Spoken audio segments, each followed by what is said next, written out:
here at Cinema Center, we're the gathering place for the cinematic arts in Fort Wayne. We're the place where you come if you're a filmmaker to meet other filmmakers in Fort Wayne. We're a place where you come if you are a movie nerd. We're a place where you come, if you just want to talk to other people about important issues. Thank you. So yeah, my name is Eats. I am an illustrator working in the entertainment industry for the past 6.5 years, I would say, ever since I got out of art school. Hi, I'm Amanda Wang-Yi Lee. I'm the costume designer on Emily the Criminal. Welcome to Cinema Center. Yeah, hi, my name's Josh Weston, and I'm a prosthetic makeup artist. I have been for over 25 years. I was asked to work on this film by Mark Coulier, who I work with quite a lot, Coulier Creatures, and we also have worked with Tilda Swinton quite a lot. So we are approached to create an old age makeup for Tilda. For Siobhan Harper Ryan, the makeup designer. And then, we applied that, and it was great fun. Good evening. My name is Jada Burton. I am an anchor reporter and producer at Wayne 15, and I have the honor of being here at the Hobnobbin Film Festival, moderating this panel with these awesome ladies here. I will allow you both to introduce yourselves, if you like. Hello, my name is Myla Rogers, and I work for Early Childhood Alliance. I am the Quality Improvement Manager there, and I work in the early childhood field and absolutely love it. And I'm Angelica Pickens. I am an anchor and investigative reporter at ABC 21. And I have a crazy 3-year-old that I have running around, so I love him. Good evening to all of you at the Hobnobbin Film Festival. My name is Ulysses, and I am the director and the DP of the documentary film Natives that you have just watched too, and I hope you really have enjoyed it. Well, I'm Rocky Walls, and I am the founder and executive director for Hoodocs. Hoodocs is both a nonprofit organization as well as the streaming service. Just a little background about myself. I'm an associate professor of communication studies at the University of Southern Indiana. And I watch a lot of television and film because I like to critically analyze texts, and I look at the intersections of gender, race, and sexuality. I would love to have a conversation with all of you. For me, the best way to unpack a movie is to have talk it out. When we talk about community, what we're talking about is people who gather around these important issues and use a film to spur a conversation. We just had the Center for Nonviolence screen a film here to talk about both the center itself and the issues important issues that they talk about as part of their nonprofit organization. And we can have a conversation about that organization that started with a movie, And so, what we're trying to do is build as many conversations as we can around the art of film. And sometimes the conversation is about the content, and sometimes it's about how did you get that shot. And so, this is the role we play, is how many times and how many good conversations can we start? For me, it's an enjoyable film because I love having the range of emotions. I cry at movies. I don't know about you, but I'm laughing, I'm crying, I'm scenes that resonate with me. There's action, there's love stories. I just the range of emotions watching this movie is spectacular.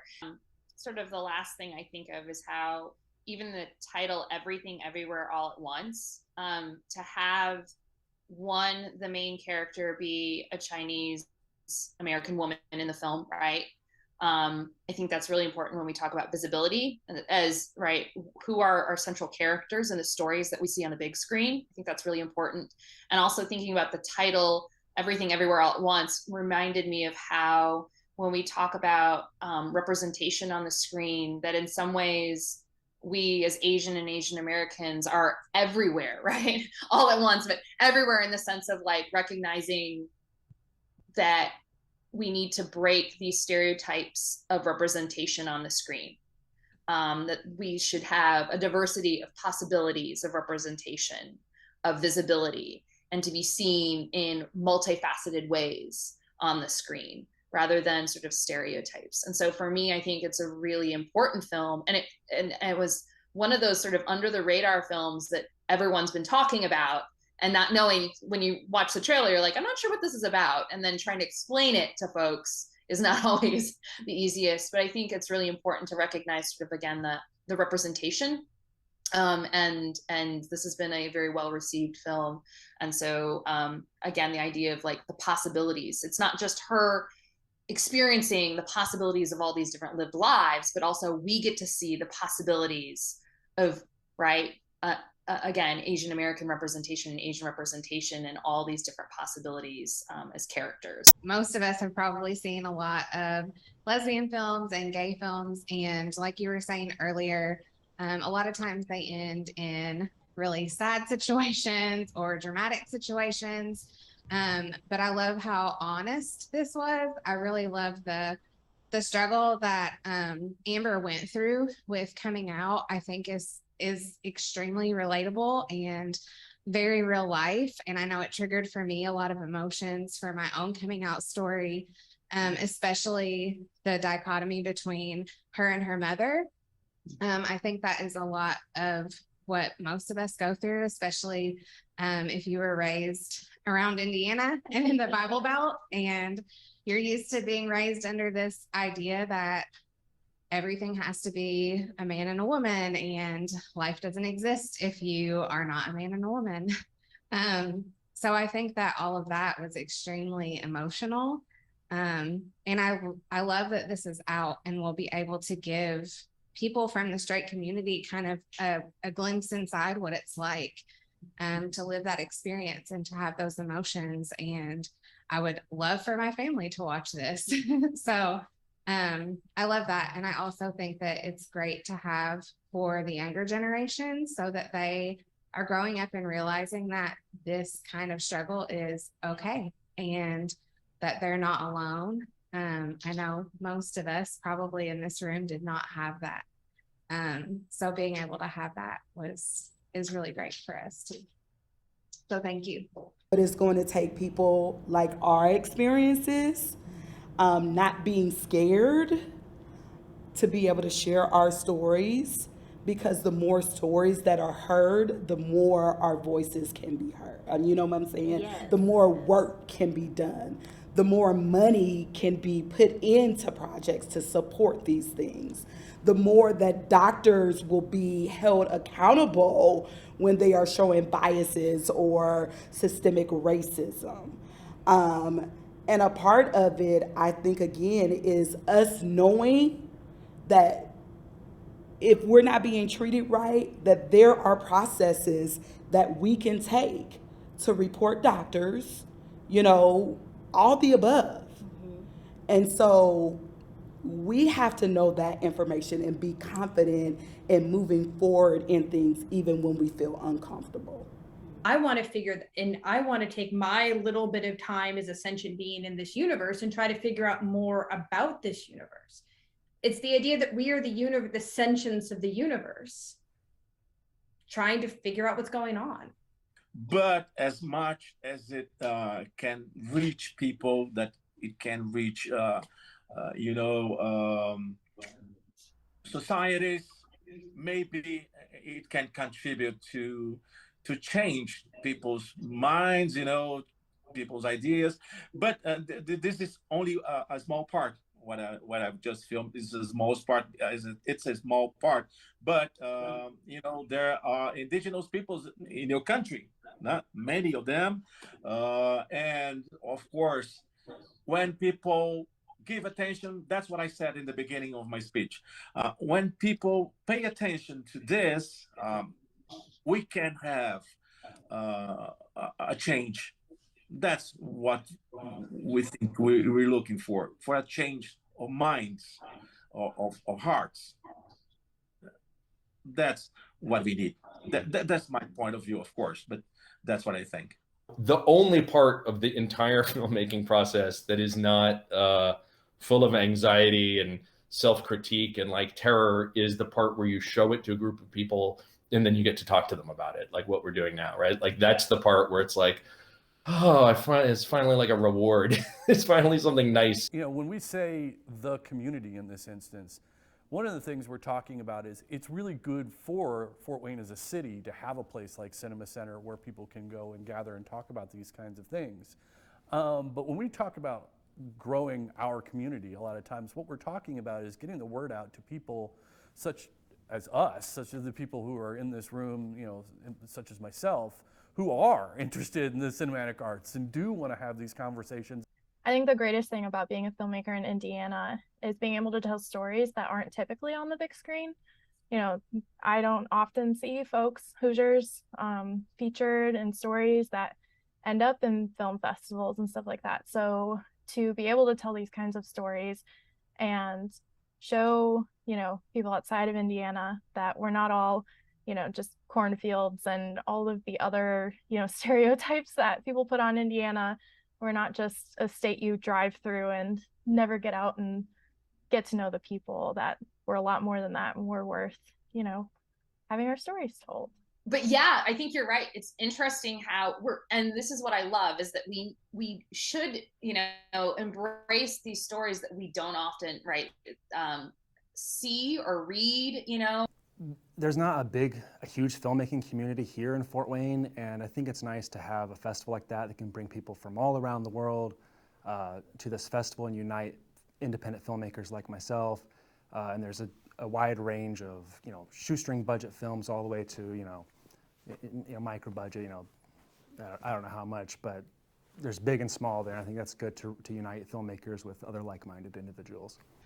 Getting involved with festivals and being connected to the people that come to festivals, and just having the festival resources. The festivals are providing resources, not just screening films, but doing workshops and connecting people, creating networking opportunities and everything. Those are all absolutely essential for filmmakers. You know, what's lost in those stories is none of those people really succeed without the people around them and the support and the opportunities provided by others and the paths that are created by the people who came before them. The interconnectedness of humanity is something we almost like to vilify in our stories. We almost like to make it the villain. And I really would like to see more of the connectedness.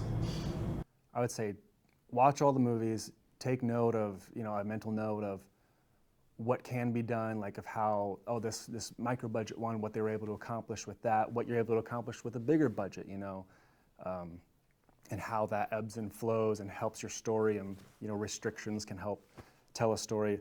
But also talk to a bunch of people, meet a bunch of people. I mean, a lot of people are looking to help, and you could probably, you know, say, hey, I'm from this town too, and I would love to work on your next movie, you know, as a production assistant. People are always looking for that. And also I would say, take your inspiration, take those mental notes that you took after Hobnobbing, and, you know, then as soon as it's done, that week can go make a movie. The more that I've formed a once a month directors get together for drinks. I think that if you are creatively inclined, artistically inclined, or just feel like you don't fit in to the mainstream narrative of how to live your life, you can find a way to surround yourself by other people who agree with you, and that is going to bring you meaning. The fact is that, you know, having these kinds of artists in our community allows us to build things that raise our community up as a whole. Because that's part of the issue too, is like making indie films like I do, is it's hard to find cast and crew that aren't just like, hey, I'm going to teach you how to do this and then do it, but to find like a safe haven for filmmakers to come to, a home base, if you will, I think would be a great thing for Hobnobbing to do. No, it's funny because I think that one of the things that we've tried to be here at Cinema Center is one of those kind of gathering points, right? You know, showing the Q&As after the film, doing stuff like this. It's been about being a place where people can come and hopefully have these kinds of conversations where they can say, you know, hopefully my hope is in a Q&A, somebody asks a question about cinematography and somebody else in the room is going, is that a cinematographer? You know? Like, can I work with that person? Is that, is there somebody else in the room that wants to be this kind of nerd with me? So this, like the movies are, every movie that gets made, no matter how, if they are like crappy movies as well, like every movie that gets made is kind of like a miracle. And like it just provides this like job for so many people. So yeah, I think it's like really helpful what you're doing like with these Q&A sessions. And I love, like here in LA, I go to these art house cinemas a lot with the Q&As after I met like very cool people, and I get to like go up to talk to production designers and art directors and stuff and collaborate and learn so much from their experience. So I really appreciate you doing this as well, and I hope your audience found this informative and fun. Yeah, I think as a filmmaker and as a creative, it's really important to invest in your community if you want to see change and you want people to make projects here and be able to express themselves through cinema. And so making projects where you live and hiring local people, using local equipment, filming at local businesses, I think that's all really important to support the industry.